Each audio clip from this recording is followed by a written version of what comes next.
Bismillahirrohmanirrohim. Assalomu alaykum va rahmatullohi va barakatuh. Bugun biz xatlarni o'rganayotgandik, davom ettirib qo'yamiz va bu eng so'nggi xat qismi hisoblanadi va keyingi darslarda inshaalloh insholar qismi haqida so'z yuritgan bo'lamiz. Xo'p, bugungi darsimizda ta'ziya xati va uni yozish strukturasi, qanday yoziladi, qaysi so'zlar, qanday iboralar ishlatish kerak, o'shalar haqida gaplashgan bo'lamiz. Xo'p, multilevel imtihonning yozuv bo'limining birinchi qismida talabgordan, ya'ni sizdan ta'ziya xati yozish so'ralishi mumkin. Ta'ziya xati o'zaro hamdardlik va rahm shafqat bildirish maqsadida yoziladi.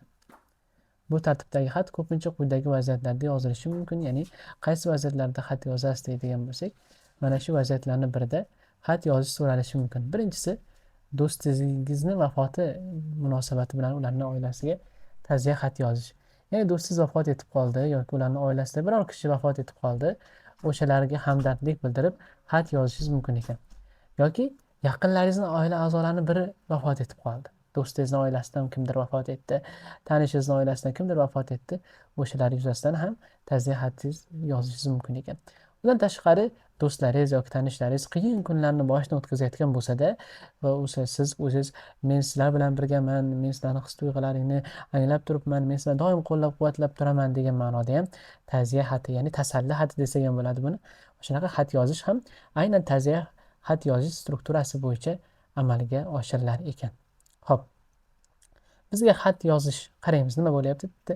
Ta'ziya xatiga bizga xo'p, ana bu so'ralmoqda, topshiriq savoli qo'yilmoqda, o'shani o'qib birga sharhlaylikchi. Tuwfiya sadiqukal muqarrab ba'da mu'anatin ma'al marad, ya'ni sizni yaqin do'stingiz kasallikdan kurashgandan so'ng vafot etdi. Uktub risalatan ta'ziyatan ila usratihi, uni oilasiga ta'ziya xati yozing.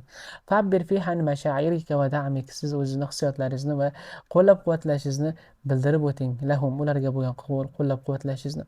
Fi hazal vaqti sa'b, mana shu qiyin vaqtda. Vaddih fiha, unda nimalarni ochiqlab keting deydigan bo'lsak, ilqo'it tahiyyati va zikru ta'abiri ta'ziyatil munasiba, ya'ni salomingizni yo'llang va munosib ta'ziya iboralarini zikr qiling. At-ta'bir an mashaa'irika bi shaklin sodiq, ya'ni juda rost ravishda, sodiq ravishda, xolis ravishda o'zini hissiyotlaringizni bayon qiling, ya'ni ta'bir qiling, izhor qiling. Ma'a zikri ma'asiril faqid va asarihi fi hayati, ya'ni shu bilan birga yana nimani zikr qiling, hayotingizda o'sha yo'qotgan insoningizni ta'siri va ta'sir o'rinlari haqida ham zikr aytib keting, ya'ni bir so'z aytib keting. Taqdimu ta'azi va du'a lahu va li'ailatihi bis-sabri va silvan, ya'ni ta'ziya, duo bildiring unga va oilasiga sabr va bardoshlilik so'rab duo qiling va o'zingizni ta'ziyangizni yo'llang deyapti. Xo'p, xatga namunaviy javob, mana bu yerda o'zbekchasini aytyapmiz, misollar tariqasida keltirib qo'yganmiz, xohlasangiz o'qib ko'rishlaringiz mumkin.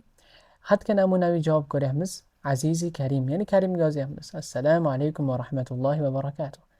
Bibalig'il huzni val asa, ya'ni o'zimni xafaligim va asa ham xafalikni bir turi, o'zi aziyat, xafalik va g'am qayg'uda ekanligimni yetkazib yozmoqdaman demoqchi. تقليت نبأ وفاة صديقي العزيز وأخي الغالي أحمد. qimmatli birodarim, ya'ni qimmatli birodarim va aziz do'stim vafotini eshitish xabari, Ahmadni vafotini eshitish xabarini, vafoti xabarini qabul qilib oldim. بعد رحلة صعبة مع المرض الذي لم ينل من صبره وإيمانه, uni sabrini va iymonini yenga olmagan kasallik bilan kurashgandan so'ng rahimahulloh, Alloh rahmat qilsin, qimmatli do'stim aziz, qimmatli birodarim aziz do'stimning Ahmadning vafoti xabari menga yetdi, ya'ni vafoti xabarini oldim. Laqad kana misalan fi sabri va sabat, sabrlikda va sabotda, ya'ni sobit qadamlikda misol edi. Faqat aisha muxlisan muhibban lil xayr, yaxshilikni yaxshi ko'ruvchi va muxlis holatda yashab o'tdi. ولم يتوانى يوما عن مساعدة الآخرين وإدخال السرور على من حوله. يتوانى دينا أنا بولي قمادة، يعني لم يتوانى يوما عن مساعدة boshqalarni yordam berishdan bir kun ham dangasalik qilgani yo'q, bir kun ham. وإدخال السرور على من حوله, ya'ni atrofidagi insonlarga yaxshilik kirgizish atrofdagi insonlarga yaxshilik surur baxsh etishdan ham bir kun tap tortgani yo'q. Ya'ni har kuni o'sha dangasaligiga qilmadi, har kuni insonlarga yordam berdi va ularni atrofidagilarga yaxshilik ulashdi. كان لشخصيته الطيبة وأخلاقه العالية الأثر البالغ في نفسي. uni yaxshi shaxsiyati va oliy axloqi meni nafsimda mubolag'a, ya'ni bir juda ham katta natija qoldirgan, asar qoldirgan. وسيظل حبه وذكره حيا في قلبي ما حييت. Men hayot ekanman, uning xotirasi, uning muhabbati meni qalbimda doim yashaydi. أشارككم الألم في هذه المصاب جلل. Bu ulkan musibatda sizlarga men o'zimni alamimni, men o'zimni og'rig'imni sizlarga sherik qilaman. Ya'ni men sizlar bilan o'zimni og'rig'imni bo'lishaman sizlar bilan. وأدعو الله عز وجل أن يغفر له ويرحمه. Alloh taolodan, Alloh azza va jalladan so'rayman, Alloh uni ham yag'fira lahu, Alloh uni mag'firat qilsin va rahmat qilsin. ويجعله في أعلى عليين. va illiyindan, illiyin o'sha yaxshi insonlarning ismi yozib qo'yiladigan kitob, o'sha illiyinni eng yuqorisidan yaj'alahu, illiyinni eng yuqorisida qilsin uni. va yuskinahu fi fasihi jannatihi, va jannatlarni eng keng jannatlarida uni sokinlik bersin, uni keng jannatlarida sokinlik bersin. va as'alulloha yamnahukumus sabr wal quwwa. Alloh sizlarga esa sabr, quvvat bersin. Tajavvuzi hazal firoqil alim. Bu og'riqli firoqdan o'tib olishlaringiz uchun Alloh sizlarga quvvat va sabr bersin. Va yulhimakum as-sakinata war-rida biqadoihi. Va Allohning qazoi qadariga bo'lgan rizo va sakinat bilan sizlarni chulg'ab olsin.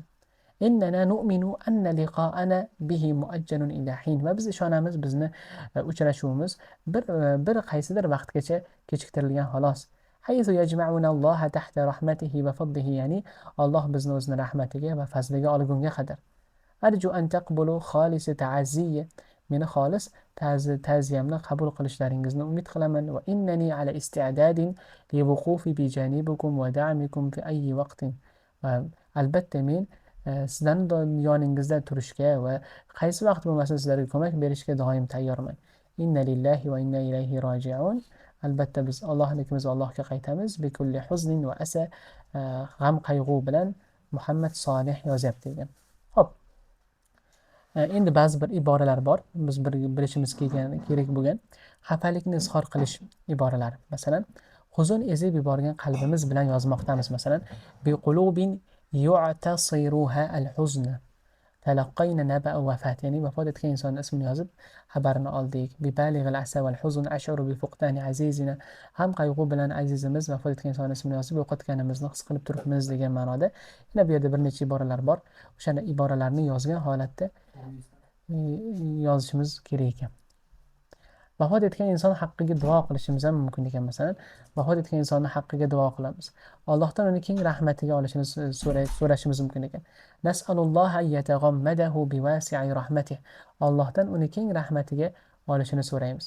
Nad'ulloha yaj'ala qabrahu rawdatan min riyadil janna. Allohga duo qilib so'raymiz, uning qabrini jannat bog'laridan bir bog'cha qilsin deb o'lgan odamga duo qilishimiz ham bu xatga kirgizib ketishimiz kerak bo'lgan bir jihatlardan ekan.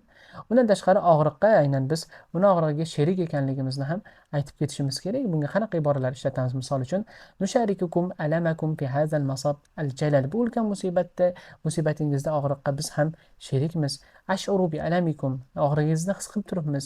Va atamanna ayyum yumnahakumullohu yamnahu bo'lish kerak edi. Yamnahakumullohu sabra va silman.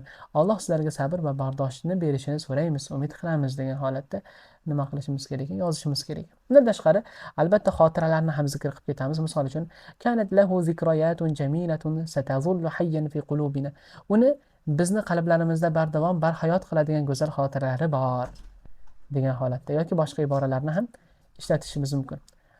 Undan tashqari, ko'mak berish uchun ham aynan ko'mak berish ham muhim.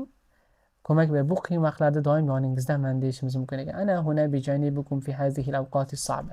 Bu qiyin vaqtlarda doim yoningizda bo'laman. Bir narsaga ehtiyoj sezsangiz telefon qilishga ikkilanmang, misol uchun. La tataraddadu fi ittisal bi idza ihtajtum li ayyi shay, misol uchun. Mana shunaqa ko'mak berish iboralarida ham foydalanib inshomizni ham xatimizni yanada boyitishimiz mumkin ekan. Yakunlaganimizda ham inna lillahi va inna ilayhi roji'un ma xolis ta'azi va du'a va da'avat ursilu lakum aharra ta'ziy misol uchun mana shu yerda tarjimalari bor. Xolis ta'ziya va duolar bilan yana bir marta ta'ziyamni yo'llayman kabi yana bir necha iboralar bor. Iboralardan foydalanib ta'ziya xatimizni chiroyli holatda yakunlashimiz mumkin ekan. Bu ta'ziya xati edi. Yaxshilar, ta'ziya xatiga pastda topshiriq qoldiraman. O'sha topshiriqni ham bajarib qo'yamiz va bu Telegram kanalda, kim YouTube'da ko'rayotgan bo'lsa, Telegram kanaliga o'tib topshiriqni ko'rib, o'sha topshiriq bo'yicha ham o'zi mustaqil yozishga harakat qilib ko'rishi mumkin ekan. Ma'assalama fi amanillah.